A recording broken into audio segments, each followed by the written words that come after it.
Teleamazonas presenta Hora 25 con el auspicio de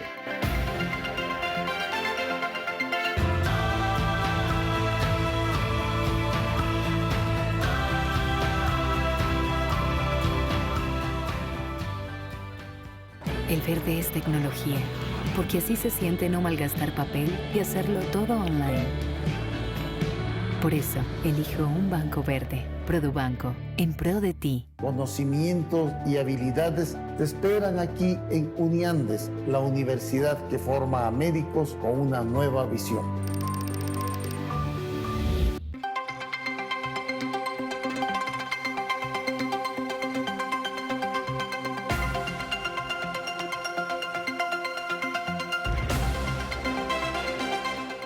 Buenas noches, saludos cordiales, gracias por acompañarnos. Este es el programa Hora 25. La muerte de María Belén Bernal en las instalaciones de la Escuela Superior de la Policía es un episodio lamentable, sanguinario y atroz. Este brutal acontecimiento se suma a una serie de asuntos en los que están involucrados elementos de la Gendarmería. El caso Ispol, los narcogenerales, Big Money y cientos de otros episodios comprometen a los miembros de la institución. Es hora de una transformación profunda. Una nación, un Estado no puede vivir sin policía y lo que es peor, con una policía cuestionada y con muy bajos niveles de aceptación. No se trata de acabar, de destruir una institución fundamental en la vida de una república, pero es preciso tener una policía profesional, seria, honesta y confiable. Nuestros invitados de esta noche son Mariana Yepes, exministra fiscal general de la Nación. Gracias a Juan Carlos Rueda, excomandante de policía en el Distrito Metropolitano en Quito. Juan Pablo Albán, abogado especialista en temas de derechos humanos. Y saludo la participación de Catherine Herrera. Ella es politóloga, experta en seguridad y defensa. Saludamos a la audiencia. Belén, buenas noches. Hola Andrés, amigos, buenas noches. Hoy queremos expresar nuestra solidaridad con la madre, hijo y familia en general de María Belén Bernal. Su muerte ha conmocionado a todo el país, pues se produjo al interior de un cuartel policial, un lugar que debería garantizar la seguridad de todos. Vamos aquí a revisar una línea de tiempo de cómo ocurrieron los hechos en torno a este caso. Todo empezó a las 0:45 del 11 de septiembre, cuando María Belén Bernal ingresó a la Escuela Superior de Policía, en donde su esposo, el teniente Germán Cáceres, era instructor. Esa fue justamente la última vez que se la vio.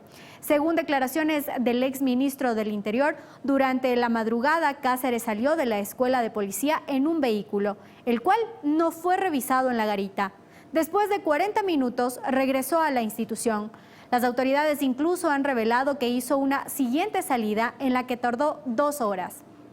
El lunes 12 de septiembre, Cáceres llama a la madre de María Belén Bernal para conocer si sabía algo de su hija y le comenta que tuvieron una discusión y que la dejó tomando un taxi en la avenida Simón Bolívar.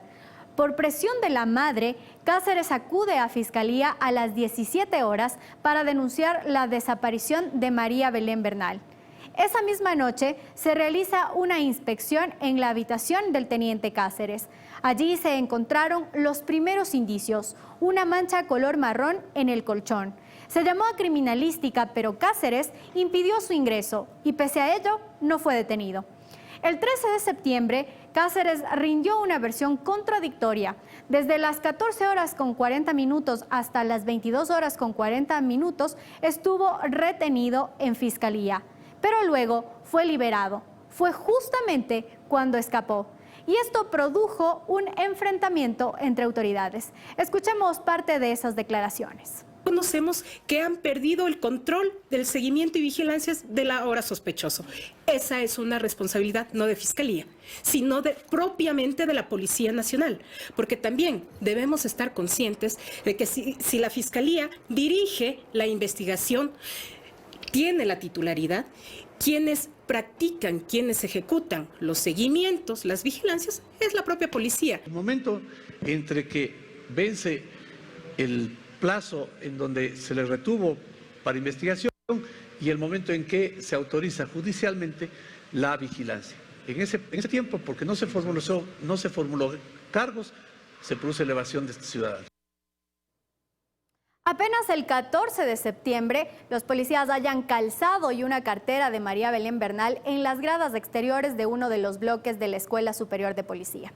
Para el 15 de septiembre se formula cargos y se emitió también la orden de detención contra el teniente Cáceres.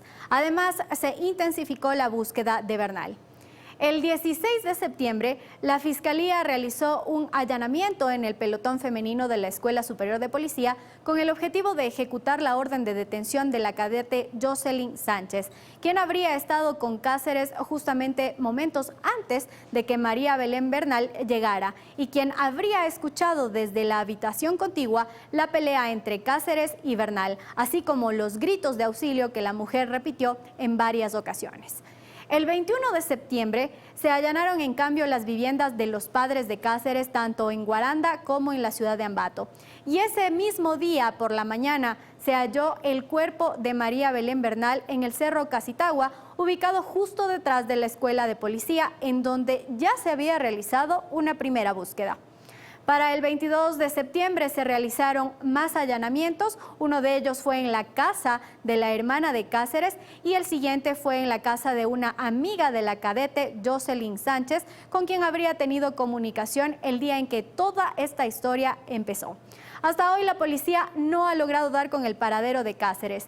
Se habló que al menos 12 miembros policiales serían vinculados a este caso por acciones u omisiones, pero eso aún no ha ocurrido. Y todo un país hoy exige justicia y transparencia. Irregularidades se han cometido varias en este caso y según varios expertos han dicho se pudieron haber evitado. El asesinato de María Belén Bernal hoy continúa en el ojo del huracán. Vamos contigo, Andrés. Juan Pablo Albán, ¿cómo leer, cómo entender, cómo explicar, cómo reflexionar en torno a este horrendo acontecimiento? Yo creo que el hecho se circunscribe en el marco de dos fenómenos muy serios que se están dando en nuestra sociedad en este momento. El primero de ellos es el de la violencia contra la mujer, que es un fenómeno no reciente, pero que va en incremento. Consideremos, por ejemplo, que desde el año 2014, cuando se tipificó el delito de femicidio en el Código Orgánico Integral Penal a la fecha, este es el año en que ha habido mayor número de víctimas y el año todavía no concluye. Pero el otro fenómeno en el que esto se circunscribe es en el de un deterioro bastante notable de las filas de la Policía Nacional. No me refiero a la totalidad de la institución, sino a muchos de sus miembros que se han visto involucrados en muchos escándalos, como se señalaba en la introducción del programa, y ahora además se ven manchados por un hecho que, si bien en un primer momento pudo haberse considerado simplemente como un acto de violencia particular intrafamiliar, no podemos desconocer que también involucró la participación de otros agentes estatales y que ocurrió en un recinto policial y por ende el Estado tendría también una responsabilidad. La institución, los policías, el policía, ¿cómo entender un poco lo que ocurre? Mire, Andrés, primero le agradezco por esta invitación. Creo que caer en una generalización, esto nos lleva a un lugar común, pero yo coincido con Juan Pablo en que hay que tomar acciones porque hay problemas en la sociedad. Es hora de mirarnos al espejo como sociedad. Las instituciones son el reflejo de lo que sucede, de esta violencia que se ha desatado de una forma terrible que afecta la vida y el desarrollo de la sociedad, de la sana sociedad.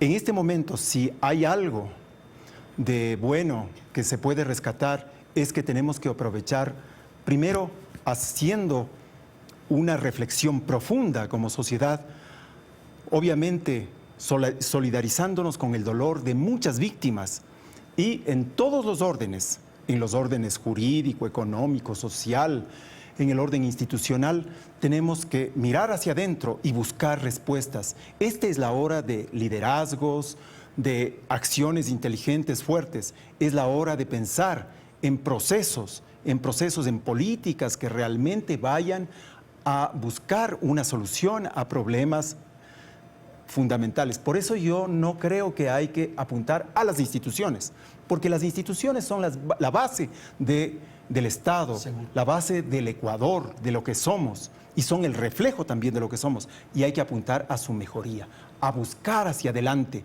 a buscar con liderazgo fuerte, con gente sabia, que sí la hay en el país, con personajes que han sido probados. Vamos a ir a eso, general, para buscar algunas ideas y propuestas de cómo resolver. Pero quisiera, Catherine, una primera apreciación sobre algo que dijo el doctor Albán en el sentido de la agresión a la mujer, lo que ha ocurrido con este lamentable acontecimiento. Por favor. Buenas noches, Andrés, buenas noches, estimados colegas, a todos los televidentes. Lamentablemente tuvo que pasar un hecho como estos en una institución de seguridad para evidenciar el tremendo mal que tiene la violencia de género dentro del Estado ecuatoriano. Es una realidad que ha estado por años, es una realidad que tiene una deuda el Estado, pero que se necesita una acción urgente e inmediata. Estamos viendo una sociedad que cada vez más incrementa o le ve un poco más violenta como tal, y hasta incluso estamos perdiendo un poco de empatía como tal, ¿no? Pongo el ejemplo de lo que pasó la mujer que era agredida en el Cañar por su esposo. Los ciudadanos pasaron, nadie hizo absolutamente nada. El caso de la joven con 8 meses de gestación que fue víctima de su esposo, cómo fue el tema mediático, cómo fue el tema de abordaje por parte de las instituciones. No creo que el tema de violencia de género debe caer o señalarle específicamente a la Policía Nacional, cuando la Policía Nacional es el reflejo de una institución, pero las instituciones son el reflejo de la sociedad. El espejo y el que problema, señalaba el general. así es, y el problema de la violencia de género es un problema estructural que nosotros tenemos en la sociedad. A estas conductas, a estos comportamientos, son problemas culturales, de forma de actuar, que requieren mucho tiempo, procesos, generaciones. Y ahí vamos a algo. Muchos nos piden soluciones inmediatas, nos piden soluciones urgentes, pero cuando el problema tiene y radica en un problema intrínseco, estructural, las soluciones a corto plazo o de apagones de fuego no sirven. Necesitamos soluciones a largo plazo. ¿Qué es lo que pasa con el tema de violencia de género y que incide en el tema de criminalidad e inseguridad? Y es que la sociedad hay ciertos comportamientos que le tiene normalizado. Como propia sociedad nosotros no entendemos lo que implica en su totalidad la violencia de género, cómo aterrizar esto en instituciones de fuerza pública que fueron creadas por y para hombres. Ok, gracias, Catherine. Doctora Yepes, estos dos elementos que ha puesto el doctor Albán y que es parte de este diálogo, lo que ocurre con una agresión, con este asesinato, con este feminicidio, y lo que ocurre con la policía. Por favor. Buenas noches. Buenas noches. Buenas noches con todos. Realmente ha tenido que pasar un hecho tan doloroso como este para que reflexionemos sobre el tema. El feminicidio, como dijo el doctor Albán, fue establecido en nuestra legislación en el año 2014, pero para eso tuvimos que caminar mucho, así como también el reconocimiento de la violencia en contra de la mujer.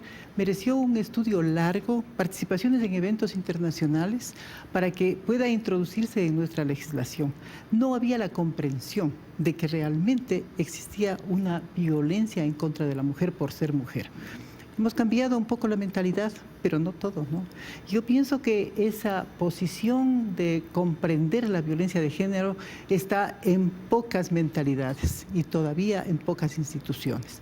Me atrevo a decir que la función judicial, como fiscalía, que lamentablemente está dentro de la función judicial, ha trabajado mucho con sus fiscales, hombres y mujeres, para que entiendan el tema de género. Veo también que el Consejo de la Judicatura hace capacitaciones permanentes por el tema, pero ¿será eso suficiente? Esa es la pregunta, ¿no? Lo lamentable también es que la institución de la policía, la gran colaboradora con la Fiscalía para el descubrimiento de los delitos de los responsables, y también la institución que da seguridad a la ciudadanía se encuentra involucrada en esto y a lo mejor no entiende, ¿no? Pero también desde la policía surgen cuestionamientos, se señala, yo capturo al delincuente, yo capturo al narcotraficante, lo pongo en manos de la justicia y lo liberan al día siguiente. Bueno, pero también yo creo que es una falta de trabajo conjunto, ¿no? Porque si este sistema procesal acusatorio se inició, fue precisamente con tres bases, digamos, el trabajo de la policía, la fiscalía y los jueces. Y la idea es que fiscalía y policía deben trabajar conjuntamente, dirigiendo la investigación la fiscalía, desde luego, ¿no? Entonces me parece que esas serían una de las fallas. Ahora, general, lo que ha dicho Caterina es absolutamente cierto, o sea, la agresión, el maltrato, en fin, lo que sufre la mujer permanentemente se ve en distintos espacios de la sociedad, en distintos ámbitos de la sociedad. Que ocurra en una entidad policial, eso es lo que alarma en esta oportunidad. Efectivamente, yo creo que la comunidad, el imaginario social, quiere ver reflejadas las mejores virtudes en los policías. Y los policías, como tenemos que concordar, somos el reflejo de la sociedad. Y en esa institución hay gente buena y gente Ahora, lo que ocurre general, traslada. sí, yo estoy de acuerdo con eso. Usted dice, es un caso aislado. No, en este caso hay una serie de elementos que sí sorprenden. O sea, se conoce, las informaciones dan cuenta de que durante 20 minutos el agresor estaba atacando a esta mujer y nadie hizo nada. ¿Cómo se explica eso? Mire, yo creo que nosotros no podemos discutir en este escenario los temas de orden procesal penal. Estamos jugando con temas tan delicados como la vida y la libertad, y los especialistas del ámbito penal tendrán que descubrir y tendrán que llevar al ámbito procesal para descubrir la verdad procesal que finalmente es la que le interesa a la justicia.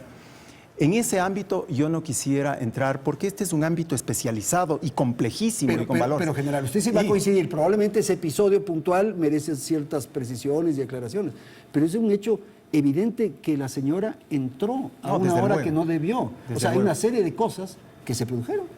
Yo creo que se han producido fallas y tienen que ser afrontadas. Y por eso le decía en un inicio de mi intervención que hay que hacer una profunda reflexión.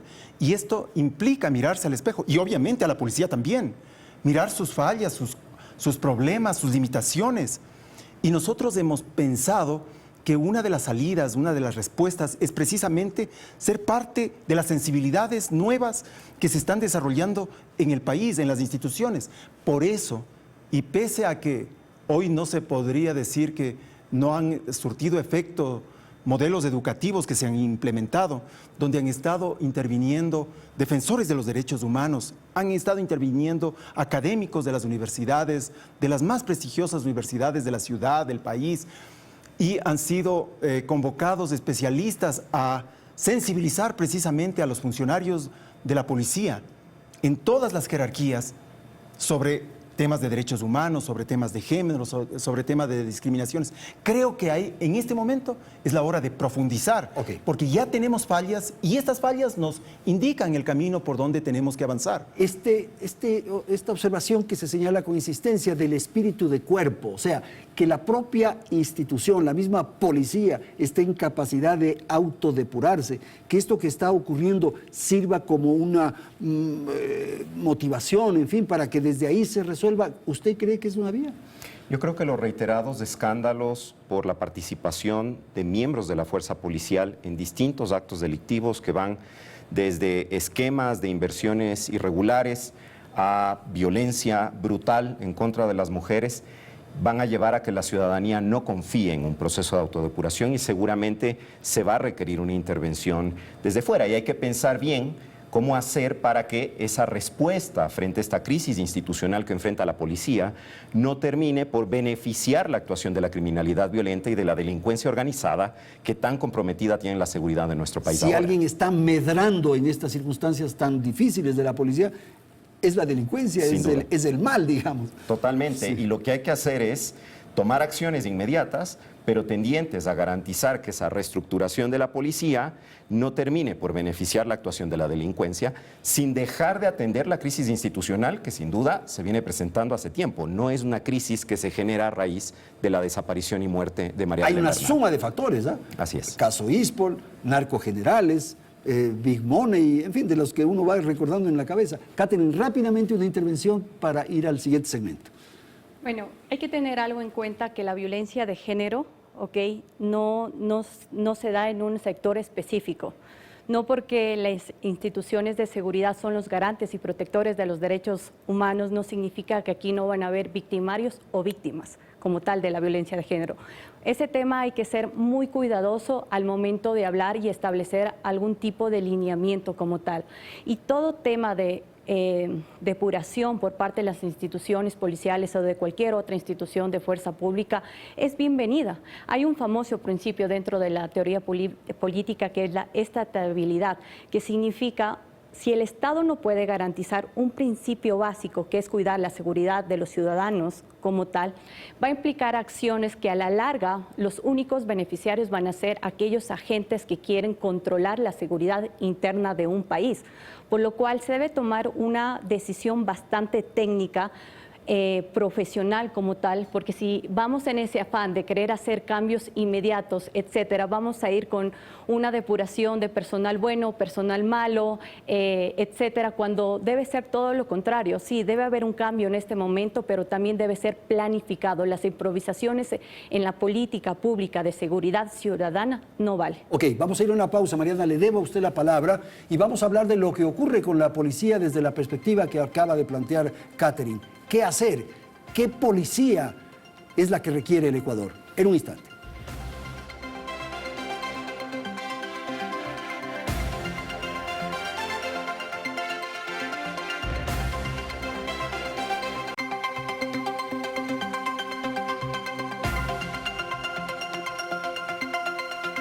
Gracias por seguir en nuestra sintonía. La policía en este momento atraviesa quizá la peor crisis de credibilidad y confianza. El caso de María Belén Bernal solamente fue un detonante que dejó ver los múltiples errores que se cometen y se han cometido en esa institución por años. Recordemos aquí solo algunos casos en los que la policía ha estado involucrada, dejando una estela de dudas e indignación. El caso de los hermanos Restrepo es uno de los que más ha trascendido. El 8 de enero de 1988 se produjo la desaparición de los hermanos Santiago y Andrés Restrepo, de 17 y 14 años, quienes fueron detenidos en un operativo policial. Después de la detención, no se supo más. Por años, la familia pidió verdad y justicia, y en 2010 una comisión de la verdad señaló que los hermanos fueron secuestrados, torturados, asesinados y desaparecidos por miembros del Servicio de Investigación Criminal SIC, un grupo policial antisubversivo. Según un testimonio de uno de los agentes del SIC, los cuerpos de los dos menores fueron arrojados a la laguna de Yambo, pero hasta hoy no han sido hallados. Vamos a revisar otro caso. En noviembre del 2003, en cambio, se conoció lo que se denominaría el caso de Las Dolores. Un grupo de policías irrumpió en una farmacia de la ciudad de Guayaquil para detener a unos asaltantes. Producto del operativo, 8 personas fueron abatidos. Según la policía, todos eran delincuentes, pero las investigaciones determinaron que había personas inocentes. 3 personas fueron detenidas y 2 de ellas desaparecieron en manos policiales. Otro caso. En mayo de 2013, el joven quiteño David Romo desapareció y las investigaciones determinan que fue llevado a un centro de rehabilitación clandestino en el sector de Pizulí, en el norte de la capital. En este caso se indagó la participación de 3 policías que supuestamente lo habrían llevado a ese lugar. Frente a esto, es entonces necesaria una reestructuración de esta institución, como se había mencionado en el bloque anterior. ¿Qué clase de cambios requiere la policía? Escuchamos la opinión de Luis Córdoba, experto en temas de seguridad. se requiere una reforma integral de la Policía Nacional. Primera cosa, no hay una bala de plata, es decir, no es que se cambia algo y se resuelve todo. La reforma en una institución tan compleja como la Policía Nacional tiene que ser permanente y tiene que además estar abierta a la sociedad. No puede ser una reforma de puertas hacia adentro, como se pretende actualmente. ¿Cuáles serían, digamos, los nudos críticos que deben ser discutidos? Por ejemplo, en términos de militarización, me parece que ahí hay que trabajar mucho porque la violencia policial ilícita de varios casos de muertes extrajudiciales, torturas, se expresa fundamentalmente porque la policía no ha logrado desmontar esas lógicas militarizadas y al contrario, lo que ha hecho es constituir varias unidades especiales. Un segundo tema clave es la cultura organizacional de la Policía Nacional. ¿A qué me refiero con esto? Que debe dejarse de confundir jerarquía con disciplina. La Policía Nacional puede tener una institución o puede tener como vocación una institución jerarquizada, pero fundamentalmente lo que se requiere es que sean disciplinados sus elementos, que sus disposiciones del mando se cumplan en territorio. Para lograr esto hay que pensar en qué modelo de gestión quiere impulsar la policía. Un modelo basado en valores autoritarios o quiere hacerse una estructura disciplinada basada en valores y en reglas mucho más democráticas. Ponemos estas propuestas en la mesa de discusión. Vamos contigo, Andrés, y la opinión de nuestros invitados. Gracias, voy a ir con la doctora Yepes. Los mandos, el mando policial propiamente y el mando político, son elementos fundamentales en la definición de lo que queremos con la policía.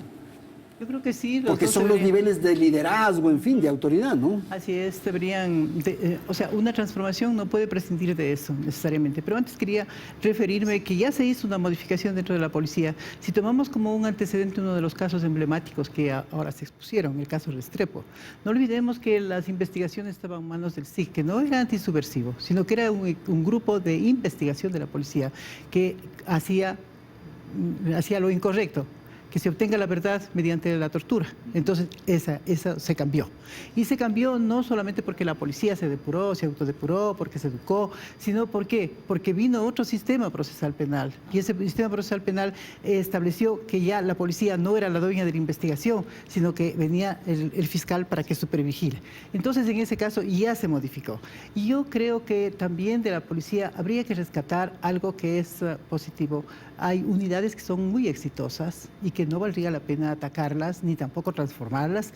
Hay que caminar con cuidado en este tema de la depuración. Por ejemplo, la UNACE es una unidad reconocida internacionalmente por los éxitos que tiene en los secuestros, ¿no? Entonces, me parece que eso habría que respetar. Yo estoy mencionando una sola unidad, no conozco a fondo otras unidades, pero la depuración no sé si de dentro tendría que hacerse. La autodepuración. No, tiene que ser de fuera. Y yo creo que sería positivo tomar ejemplos de otros países que tendrían tal vez una policía más exitosa, que no confundan, como decía la persona que habló anteriormente, que no confunda la política también, ¿no? Que no confunda la disciplina con la jerarquización.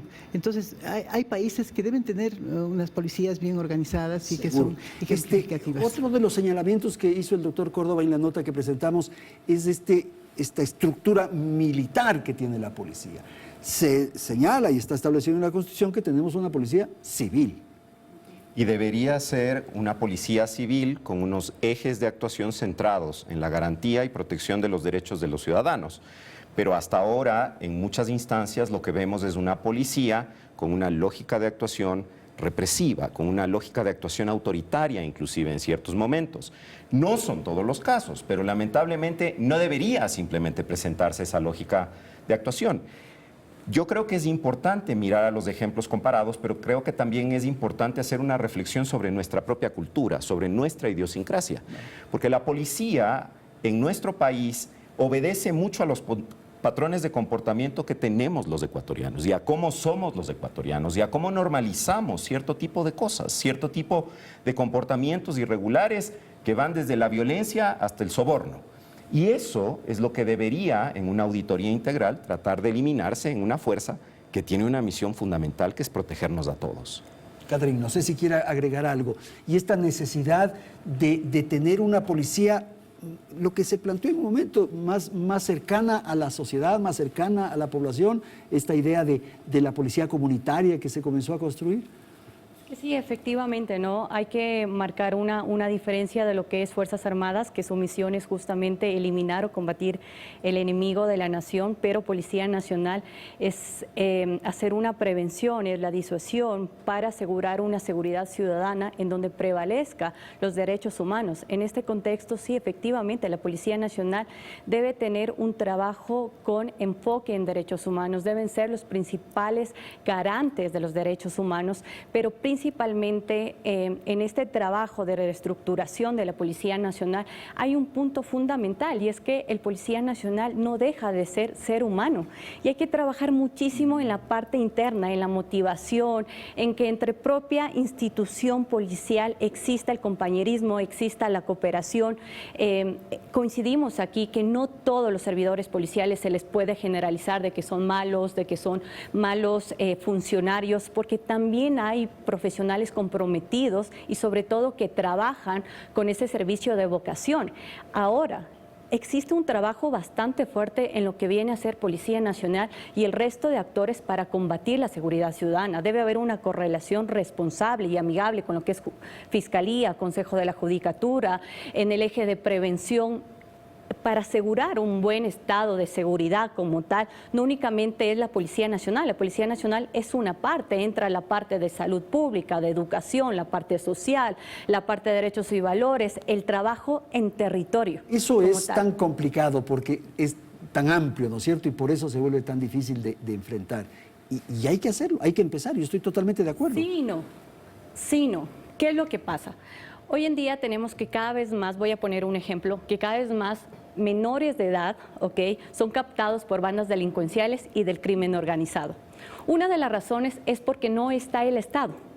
¿Qué estamos haciendo como sociedad? ¿Qué estamos haciendo como Estado para evitar que estos niños, que a veces no tienen esa identidad, que dicen que no falta el Estado, evitar para que sean captados por estas bandas delincuenciales? ¿Qué estamos haciendo en las escuelas? ¿Qué estamos haciendo para prevenir? Y sobre todo nosotros como sociedad, los futuros policías, ¿cómo estamos preveniendo? ¿Cómo estamos viendo el tema de violencia? Y por otro lado, el tema de cooperación. Les voy a dar un dato bastante fuerte, ya que iniciamos con el tema de la abogada Bernal.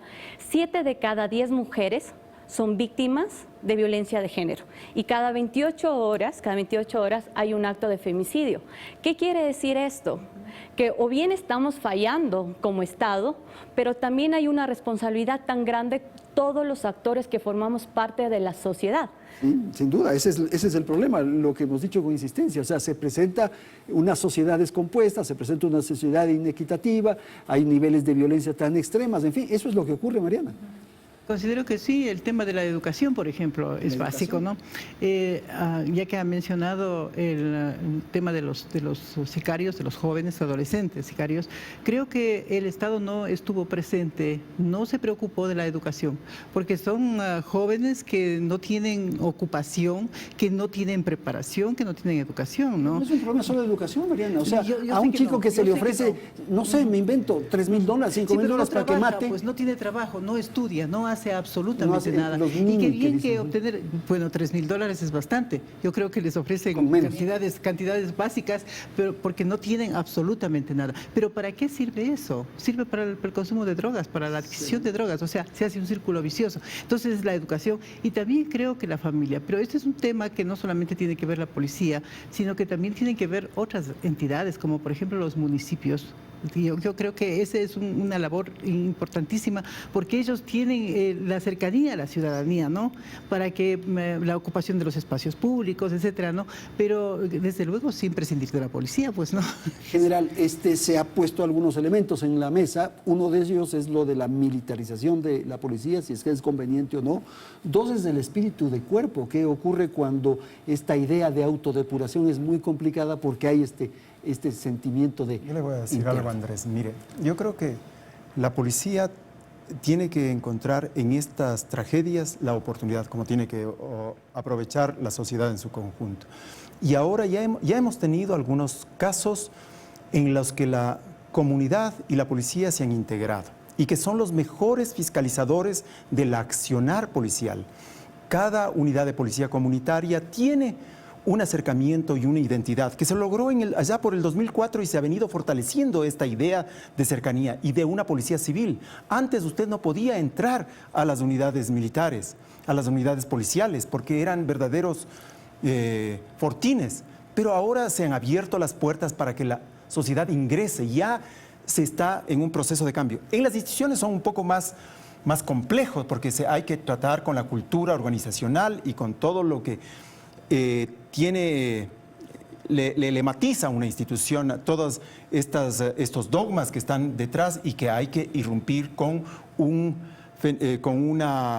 herramientas educativas, con sensibilizaciones, etcétera. Yo creo que estamos en este proceso.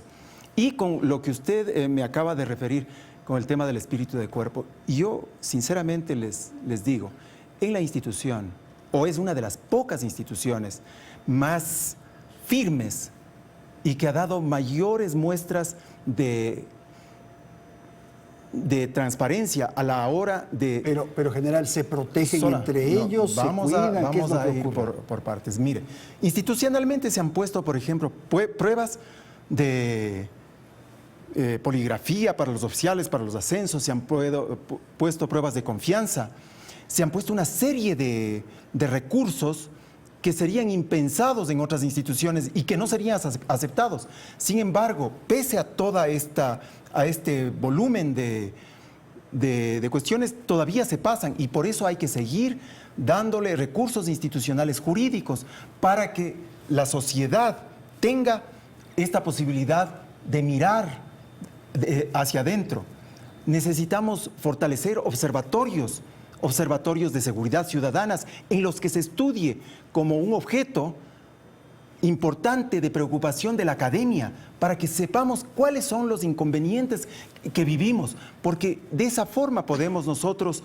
¿Qué idea, Pablo, tiene usted sobre esto que acabamos de escuchar? Yo creo que sí existe un espíritu de cuerpo y yo creo que eso se puede apreciar en el caso más reciente y en esta falta de intervención frente a los gritos desesperados de una víctima de violencia realmente brutal, pero también lo podemos observar en otro tipo de situaciones. Se recapitulaba en el marco de la introducción en este segundo segmento el denominado caso González y otros, o caso Fibeca. Yo tuve el privilegio de ser abogado de las Dolores en esa causa. Y le puedo decir, por lo que se acreditó en el marco del proceso penal, que ahí operó un espíritu de cuerpo muy fuerte para encubrir el hecho. Y ese espíritu de cuerpo operó tanto a nivel de oficiales como a nivel de tropa.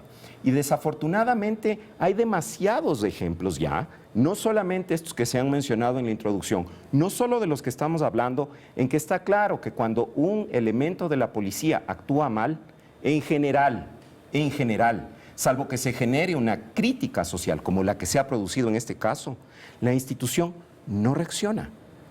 Algunos elementos de la policía caen en desgracia en determinadas situaciones. A mí me viene a la memoria en este momento el caso Pases Policiales, por ejemplo. Pero no es lo ordinario. Lo ordinario más bien es que no ocurra nada, que no haya consecuencias. Y creo que eso es un problema. El elemento policial que actúa al margen de la ley debe entender que habrá consecuencias y para ello, desde dentro de la institución, se le debe hacer notar que no le van a proteger, que cuando comete una irregularidad debe responder por esa irregularidad.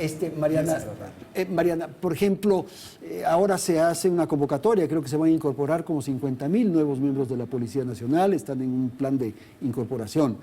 Es probable, uno pensaría, que las redes internacionales del crimen organizado, estos carteles, estas mafias, probablemente están enviando a muchos chicos, muchos jóvenes a que se pongan en la cola a ver si entran, pues. Podría estar ocurriendo, ¿no? El caso y eso sería sumamente peligroso. Por eso creo que sí debe haber también una atención respecto de los ingresos, de los requisitos para los ingresos, el estudio de las personalidades y de sus antecedentes, yo creo, ¿no?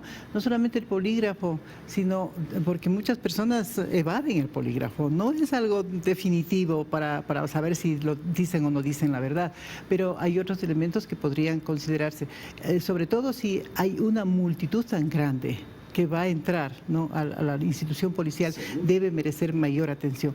¿Esto a dónde nos lleva? Nos lleva a la escuela de formación, donde fue el escenario de este crimen, ¿no? Pero verá, Mariana, lo que nos lleva sí, es que hay una denuncia de que hay unos narcogenerales. Entonces, exacto, quienes están sí, en la capacidad de organizar, de estructurar esto, están implicados en delitos. Bueno, pero antes la idea de Sí. que nos lleva a la escuela de donde van a formación. capacitar. Y la escuela de formación es aquella que falla en el control de, primero, el ingreso de una señora que no deberían haber permitido en horas de la madrugada, ¿no es cierto? Y después no hay el control para la salida de la otra persona.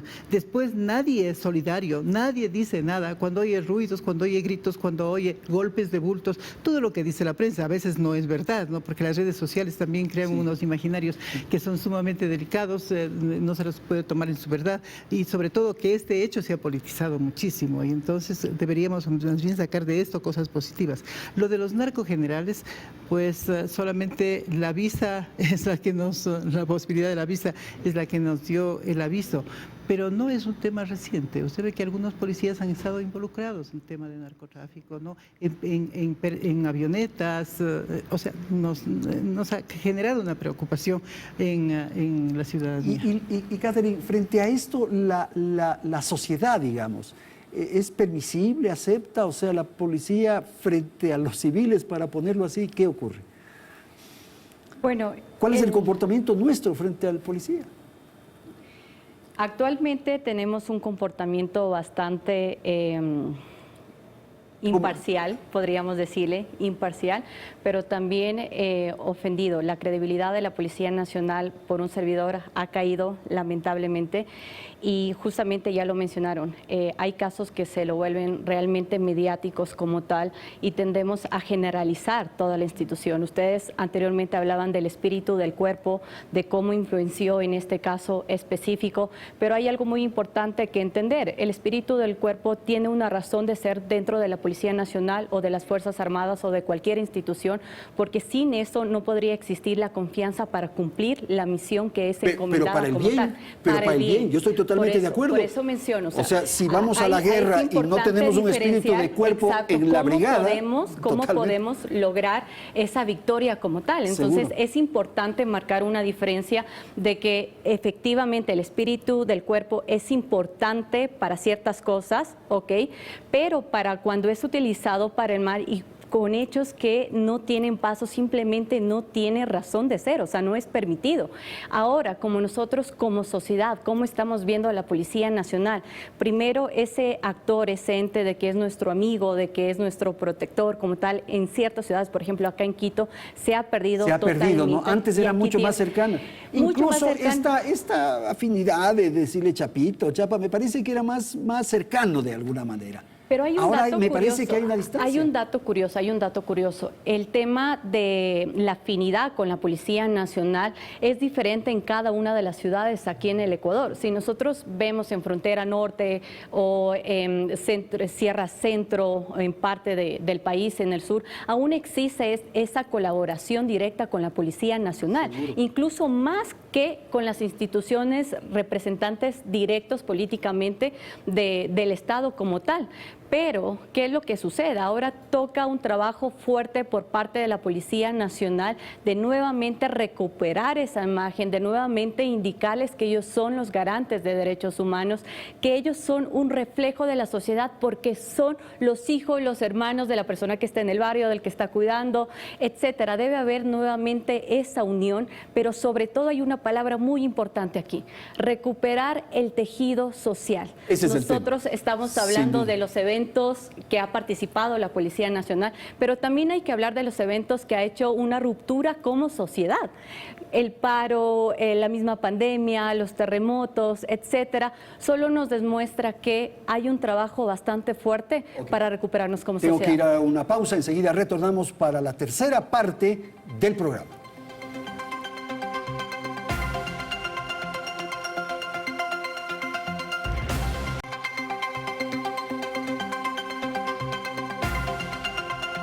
Bien, vamos a la tercera parte general: cambiar el modelo, reestructurar, recurrir a la sociedad civil, qué rol tendría la academia, cómo participar en esto que es una exigencia nacional. Creo que lo principal es reconocer que existe el problema, que eso es lo fundamental. Y luego lo que estoy planteando. Efectivamente, yo creo que partimos del reconocimiento, que hay un problema y hay un problema en las instituciones y en la sociedad, que estas cosas que se han tratado aquí con Juan Pablo, con Verónica, con la doctora, son ciertas. Usted y toda la sociedad estamos conscientes de que hay un problema y tenemos que salir adelante, tenemos que salir por nuestros fueros. Creo que hoy tenemos que vincular los procesos de transformación con la educación. Y en eso juega un rol importante la academia, pero que la academia la haga, como dije, objeto de estudio a la policía, objeto de estudio a la seguridad. Necesitamos fortalecer la relación con la comunidad y también necesitamos fortalecer la policía de investigaciones. ¿Y ustedes partidarios y recursos de crear una universidad de la policía? Yo soy absolutamente partidario de esa necesidad. ¿No es mejor del país que esté en la universidad actual? Mire, ya hemos tenido todo este tiempo, hemos tenido la participación y nos ha servido de mucho.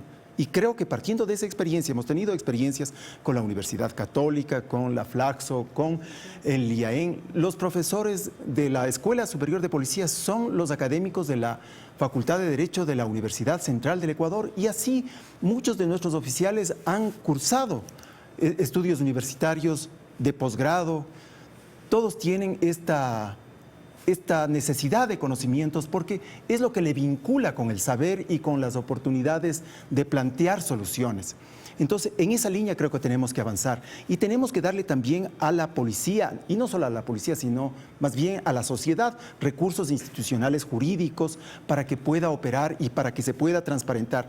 Yo creo firmemente en que la policía debe ser civil y que debe ser vigilada, debe ser fiscalizada por la sociedad en una relación cercana con los beneficiarios de este servicio, porque de lo contrario, si nos alejamos, como ha sucedido. Juan Pablo, ¿cómo hacemos una buena policía? Yo creo que obviamente el tema de la capacitación, el tema de la educación es importante. Creo que sí que la academia juega un rol fundamental, no solamente en formar a la policía, sino en diagnosticar los aspectos problemáticos del trabajo actual de la policía, de su lógica de operación. Pero creo que también es necesario el reconocer el problema, precisamente. Yo lo que observo es que lamentablemente cuando se produce este tipo de crisis la sociedad vuelve a polarizarse. Seguramente la peor herencia que nos dejaron 10 años del señor Correa es que ahora no nos reconocemos como iguales, no somos empáticos y el ciudadano común y corriente no es empático con las condiciones a veces precarias en que el policía cumple su labor, pero el policía tampoco es empático con la situación dramática que vive la sociedad frente a una violencia criminal cada vez mayor. Entonces, creo que sí tenemos que reconocer que hay un problema, creo que es necesario desarrollar herramientas de política criminal que en este país nunca ha habido, creo que es importante desarrollar una política de seguridad ciudadana desde el Poder Ejecutivo seria, responsable, y creo que para eso el presidente debe rodearse de gente que no le diga que está haciendo todo muy bien, sino que le haga notar cuáles son los errores que está cometiendo. Y esto quisiera pedirle, Mariana, su apreciación, este cambio que ha habido en el Ministerio del Interior, este pedido de baja de alrededor de 300 oficiales de la policía, ¿eso resuelve el problema? ¿Cuál es la opinión que usted tiene? Bueno, yo creo que definitivamente no resuelve el problema. Más bien generaría una inconformidad dentro de la institución, lo cual es grave, ¿no? Porque ¿qué es? Se está generando un caos. Y eso es lo que no es correcto. A lo mejor se genera un caos dentro de la institución policial y eso no es positivo porque se va a aprovechar la delincuencia organizada, el narcotráfico, la violencia generalizada que existe en el país, ¿no? Porque claro que la violencia en contra de la mujer es muy importante tomarla en cuenta y luchar contra eso, ¿no? Pero me parece que también vivimos una etapa de violencia social. ¿Y quién ha sido el amigo? ¿Quién ha sido el que controla? La policía, ¿no es cierto? El policía. Hay casos, digamos, no quiero decir excepcionales, pero pocos casos, si hacemos unas encuestas numéricas, encontraremos que son casos quizás esporádicos, ¿no? Me atrevo a decir, yo no tengo mucho conocimiento de casos así mayoritarios que la policía haya errado. Existen en otras instituciones también, ¿no? Y uno de los errores más graves que debemos pensar es que la policía se militarice. Existen tendencias para eso.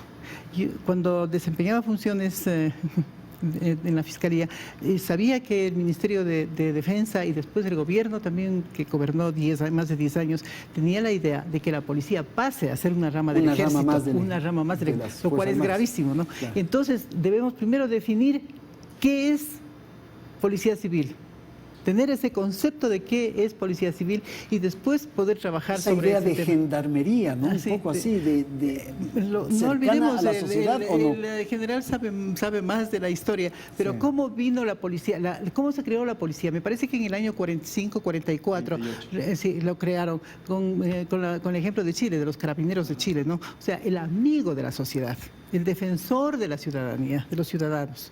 Esa es la idea. Es un funcionario que está más cerca de las personas, más cerca de la comunidad. Está para protegernos, está para protegernos y no puede ser nunca equiparable con el ejército. Claro. Bueno, para eso propondría 4 puntos. Primero, debe existir un diagnóstico situacional de qué es lo que está pasando con la Policía Nacional, los factores externos, qué es lo que está pasando con sus otros actores, con la misma ciudadanía, sus defectos, sus fortalezas, etcétera. Después de un diagnóstico se puede generar una política pública. ¿En qué va a consistir una política pública? Que tenga un principio de gobernanza de seguridad, en donde no incluye únicamente al Ejecutivo, sino también al resto de funciones del Estado, sociedad civil, cooperación internacional que indique los parámetros, estándares internacionales para una correcta actuación, que tenga la participación de la ciudadanía, quien está en territorio, que le indique al policía qué es lo que necesito, cómo puedo mejorar mi confianza, cómo me puedo sentir más seguro en ese momento. Y tercero, que exista un trabajo interinstitucional con el resto de instituciones. Insisto, la Policía Nacional solo es un punto en un abanico del resto de actores e instituciones que forman parte de la seguridad ciudadana. Y por último, hay que trabajar muchísimo en la motivación dentro del personal policial. Si nosotros no tenemos personal policial motivado como tal, puede estar el experto liderando tanto la comandancia de la policía como el Ministerio del Interior, pero no se va a existir ese trabajo en equipo, esa coordinación como tal. Por último, es necesario entender que el tema dentro de la seguridad ciudadana se maneja con un principio básico que es la prevención. Estamos acostumbrados siempre a que pasa o sucede cualquier evento o suceso dentro del país y hay que actuar, hay que aplicar la securitización, pero el éxito es prevenir, pero prevenir de manera multidimensional y multiactoral. Vamos a terminar. 30 segundos, Juan Pablo, rapidito, un mensaje final sobre qué hacer, cómo enfrentar esto. Bueno, una policía consciente de la importancia de los derechos humanos, del respeto a los derechos humanos, una policía consciente de la importancia de la transparencia y de la cero corrupción, una policía solidaria con el ciudadano común y corriente. General, 30 segundos. Efectivamente, yo creo que hay que darle a la policía un espacio para que se comunique con la sociedad, que esté en los barrios, y que tenga también las condiciones técnicas y científicas para enfrentar problemas tan graves como el crimen organizado, como el narcotráfico, como los delitos económicos, porque yo coincido que la prevención es lo fundamental, pero luego tenemos estas deformaciones como estas especialidades criminales tan atroces y como la violencia y la violencia carcelaria. El mundo de la policía es complejo. Totalmente. Y tenemos que ayudarla, tenemos que sacarla adelante y esta policía está hecha por hombres que día a día salen de sus casas con el afán de servir y proteger. Ok, Mariana, 30 segundos. Bueno, yo creo que no solamente pensemos en que la policía está hecha por hombres, también está hecha por mujeres, ¿no? Y mujeres se han desempeñado positivamente y ahora que una mujer está en la escuela de formación, creo que va a tener una actuación positiva.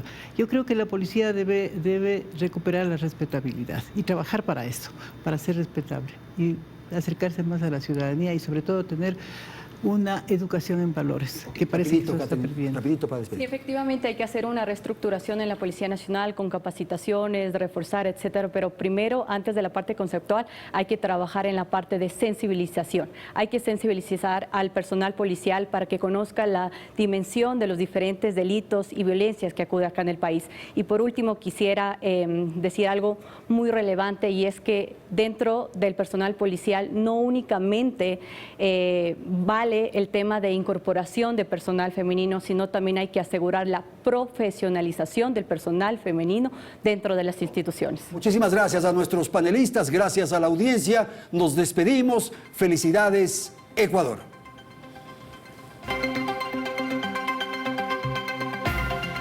Teleamazonas presentó Hora 25 con el auspicio de